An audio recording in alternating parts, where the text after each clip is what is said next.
मैं तो कहूंगा कि हमारी विधायक कहाँ है।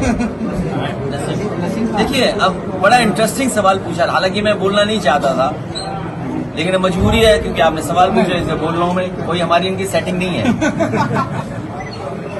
मैं जब कन्नौज में एक मंदिर में गया था, कन्नौज में एक मंदिर में गया था मैं, उस मंदिर को गंगा जल से धोया गया था। जिस मुख्यमंत्री आवास में पूर्व में बहुत सारे मुख्यमंत्री रहे, हटे, किसी ने भी मुख्यमंत्री आवास को गंगा जल से नहीं धुलाया होगा। इस बीजेपी के लोगों ने मेरे जाने के बाद उस मंदिर को धुलवाया था गंगा जल से, मुख्यमंत्री आवास को गंगा जल से धुलवाया था। एक बार मैनपुरी में भी इसी तरीके से धुलवाने का काम किया था। बीजेपी वाले बताएं कि मैं तो गंगा में नहा लिया और गंगा किससे धोगे तुम? हमने तो गंगा पानी में स्नान ले लिया, अब बताओ गंगा को कहां से धोगे आप? तो इसलिए लड़ाई बड़ी है। ये जो फुलझड़ियां छोड़ दी जाती हैं छोटी मोटी, इनसे फर्क नहीं पड़ता है कौन क्या कह रहा है। उन्होंने तो एक श्लोक पढ़ा था, याद होगा, भजन भी गाया था, वो तो मैं बोल भी नहीं सकता। उनके विभाग में भ्रष्टाचार पूछ लिया किसी ने कि आपके विभाग में ये कमीशन है, तो उसने एक श्लोक सुना दिया था, भजन गा दिया था उन्होंने।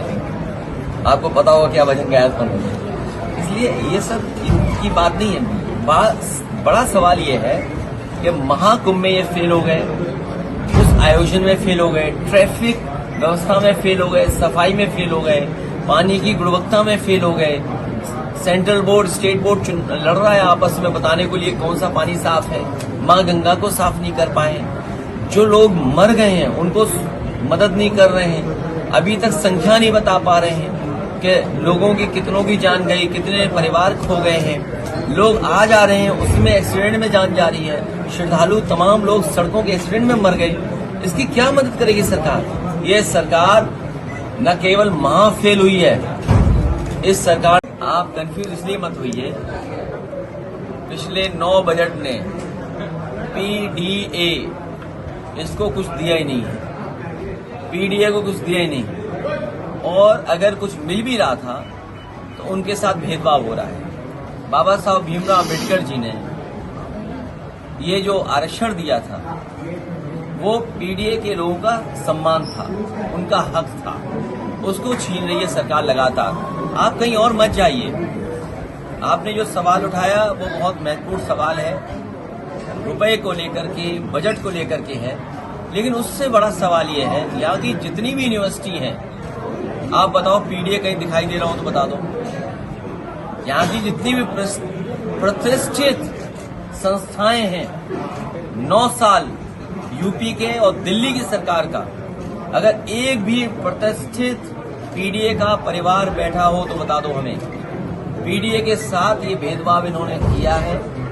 कानपुर में जो संस्थाएं हैं, आप संस्थाएं गिनिए, IIIT संस्थाएं गिनिए, आप कृषि यूनिवर्सिटी संस्थाएं गिनिए, वो Baba Saheb technical university, HBTI, Homi Jehangir Bhabha institute, आप कोई इंस्टीट्यूट निकाल लीजिए, कोई रिसर्च सेंटर निकाल लीजिए, क्या पीडीए का एक भी व्यक्ति वहां पोस्टेड है या 9 साल में मिला है? अगर वहां पोस्ट नहीं मिली है तो उनसे नीचे मिलने वाली भी जो है, चाहे वो नौकरी हो, चाहे वो सुविधा हो, किसी पीडीए परिवार को नहीं मिला है। ये 400 करोड़ किसी के लिए उनका बजट कम करके अल्पसंख्यकों को देना, ये तो बहुत छोटा सवाल है। पीडीए के साथ जो भेदभाव हुआ उसकी आप कल्पना नहीं कर सकते। इसीलिए पीडीए के लोगों ने मन बनाया है, भारतीय जनता पार्टी को रिकॉर्ड सीटों से इस बार हराएंगे। इनकी जो एक विधानसभा में 420 हुई थी, पीडीए की जनता देख रही है, प्रेस के लोग भी देख रहे हैं कि जो 420 की थी, 403 में इनकी 420 नहीं चलेगी। एक सवाल और। हेलो गाइस, अगर आपको हमारे वीडियो पसंद आते हैं तो ज्यादा से ज्यादा हमारे वीडियो को शेयर कीजिए, चैनल को सब्सक्राइब कीजिए, बेल आइकन को अवश्य दबाइए, जिससे हमारे लेटेस्ट अपडेट आप तक आसानी से पहुंच सके।